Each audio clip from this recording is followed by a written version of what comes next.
بسم اللہ الرحمن الرحیم۔ السلام علیکم ناظرین، آج ہم ایسی معصوم سی لڑکی کی کہانی جو ایک جن سے دوستی لگا بیٹھی تھی لے کر آپ کی خدمت میں حاضر ہیں۔ لیکن کہانی میں آگے بڑھنے سے پہلے ہمیشہ کی طرح آپ تمام دوستوں سے التماس ہے کہ ہمارے چینل ذرا سی آہٹ کو سبسکرائب کر دیجئے اور ساتھ گھنٹی کے بٹن کو دبا دیجئے تاکہ ہماری آنے والی نیو کہانی کا نوٹیفیکیشن آپ کو مل سکے۔ شکریہ۔ خاندان کے ہر فرد کی زبان پر یہی الفاظ تھے کہ صنم منحوس ہے، صنم نحوست کی پوٹلی ہے، صنم سے جو شادی کرے گا وہ اپنی موت کو آپ آواز دے گا۔ صنم ان باتوں کو سنتی ضرور تھی لیکن خاص اہمیت نہیں دیتی تھی۔ قدرت نے جو انسان کو دو کان دیے ہیں وہ ان کانوں کا بھرپور استعمال کرتی تھی، خصوصاً دوسرے کان کا، جس سے سنی ہوئی بے فضول اور بے تکی باتوں کو باہر دھکیلنا ہوتا تھا۔ خاندان میں اگر وہ کہیں جاتی تو کوئی شخص اس وجہ سے اس سے بات کرنی پسند نہیں کرتا کہ کہیں اسے مخاطب کر کے وہ اس کی کسی نحوست کی زد میں نہ آ جائے۔ یہی وجہ ہے کہ اس کی کوئی سہیلی یا دوست بھی نہیں تھے اور نہ ہی خوبصورت ہونے کے باوجود اب تک کسی نوجوان نے اسے اپنے دل کی رانی کی حیثیت سے جگہ دی تھی۔ اس کے والدین اپنی بیٹی کی نحوست سے سخت عاجز تھے۔ پہلے ہی ان کے کندھوں پر صنم کے علاوہ دو جوان بیٹیوں کا بوجھ کسی باری چٹان کی مند دھرا ہوا تھا۔ وہ اس بوجھ سے نجات بھی حاصل نہ کر پا رہے تھے کہ تیسری بیٹی کی نحوست نے انہیں بنا موت مار ڈالا۔ وہ بچپن سے منحوس نہیں تھی۔ جب سے مرا فیل اس کی زندگی میں آیا تھا اس کی نحوست ابھر کر سامنے آئی تھی۔ مرا فیل کون تھا، کہاں رہتا تھا، کہاں سے آیا تھا وہ نہیں جانتی تھی، اسے کچھ معلوم نہیں تھا، لیکن مرا فیل اس کے حواسوں پر چھا چکا تھا۔ اس بات کا شدت سے اسے احساس تھا۔ مرا فیل کی جو بات اسے سب سے زیادہ پسند تھی اور جو اس کے لیے باعث حیرت بھی بنی ہوئی تھی وہ یہ تھی کہ وہ مرا فیل کو صرف اس کا نام لے کر آستگی سے پکارا کرتی اور وہ پلک جھپکتے ہی اس کے سامنے آن موجود ہوتا۔ صرف صنم ہی اسے پسند نہیں کرتی تھی، وہ بھی صنم کا بے حد دیوانہ تھا۔ مرا فیل سے اس کی پہلی ملاقات یا پہلی بار سامنا اس وقت ہوا تھا جب معاہدے کی وجہ سے 11 مہینے کی مدت ختم ہونے کے بعد انہیں کرائے کا مکان چھوڑ کر ایک دوسرے مکان میں منتقل ہونا پڑا تھا۔ نیا مکان 2 منزلہ ہونے کے علاوہ بہت پرانا بھی تھا، شاید اسی وجہ سے روشن، ہوادار اور قدرے بلند تھا۔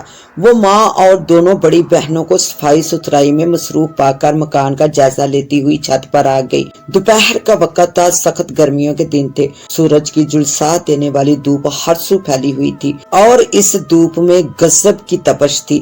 ہوا بھی گویا آگ کے تھپڑ برسا رہی تھی۔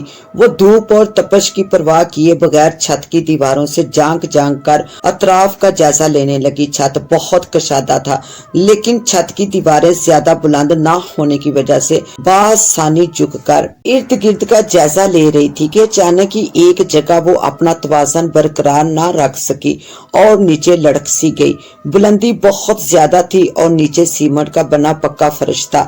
اس کے حواس جواب دے کے مارے خوف کے وہ چیخ بھی نہ سکی۔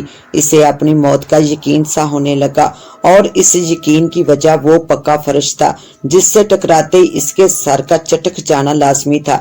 دردناک موت کے خیال سے ہی اس نے سختی سے آنکھیں بند کر لی۔ اس کا جسم کمان سے نکلے تیر کی مانند تیز رفتاری سے زمین کی طرف بڑھے چلا جا رہا تھا۔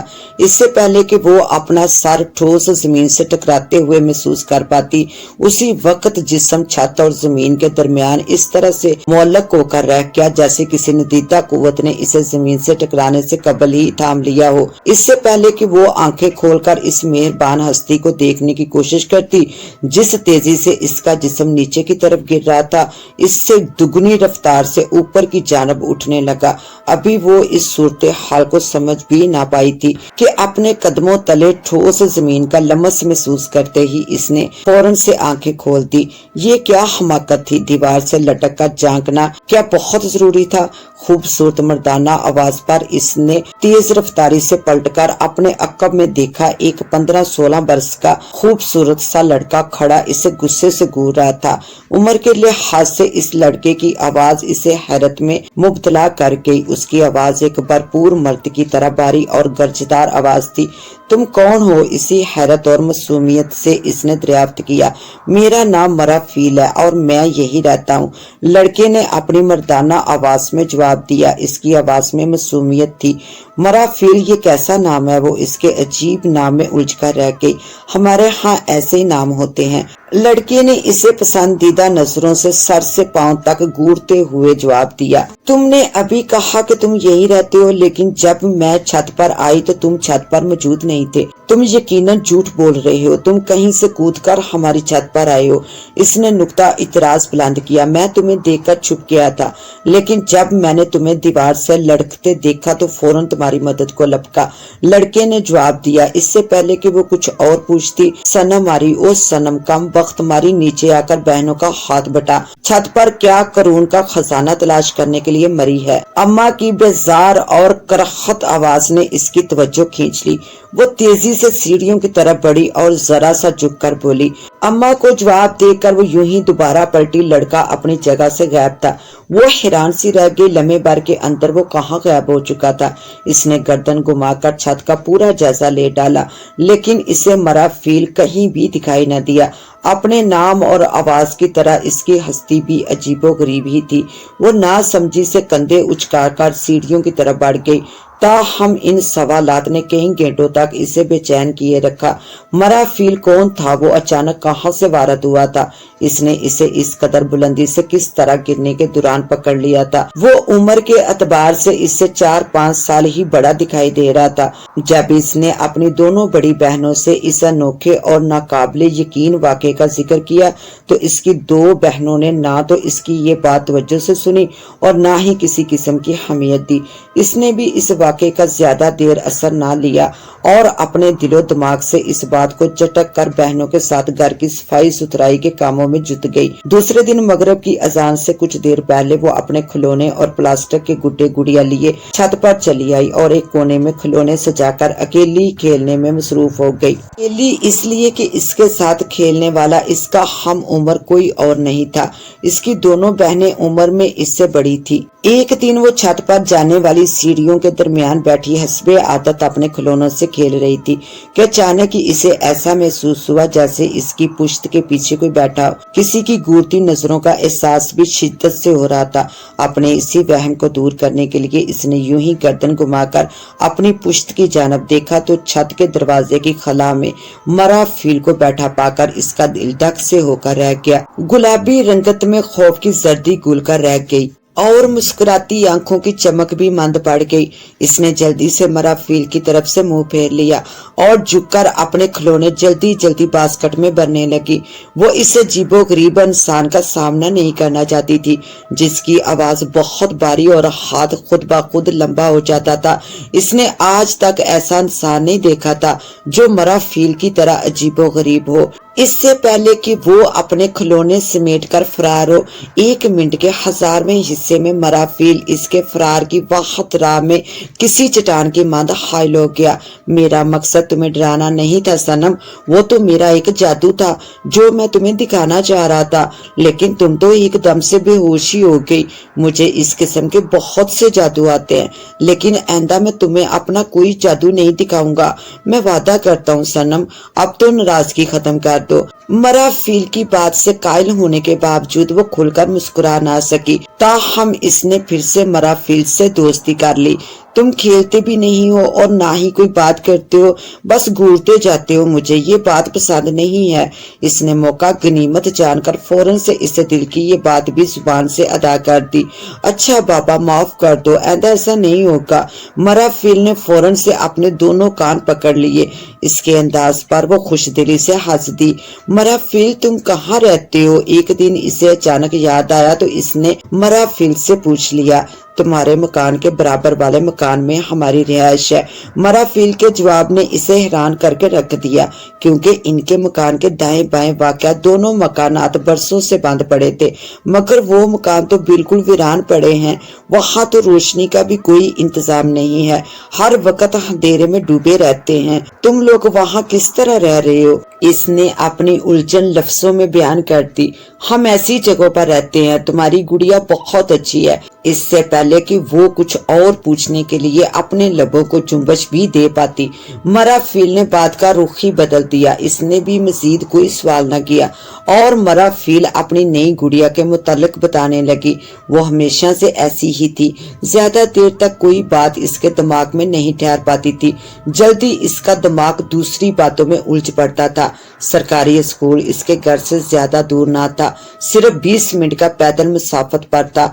इसके अब्बा ने इसे स्कूल में बिठा दिया ताकि वो थोड़ा बहुत पढ़ ले, लेकिन सनम को पढ़ाई से कोई दिलचस्पी ना रही थी। इसकी वजह ये थी कि हर साल इसके अब्बा इसे एक नए स्कूल में दाखिल कराते थे और हर साल इसे इसी क्लास में बिठाया जाता था। इसलिए तो 12 वर्ष की होने के बावजूद तीसरी जमात में ही थी। इसका दिल पढ़ाई से बुरी तरह से उठ चुका था, लेकिन अम्मा अब्बा के गुस्से के खौफ से वो स्कूल चली जाया करती थी। वो स्कूल जाने के लिए घर से तैयार होकर निकलती तो कुछ आगे जाकर इसे मराफील मिल जाता, जो इसके साथ स्कूल जाता। छुट्टी के वक्त भी वो मराफील को मौजूद पाती।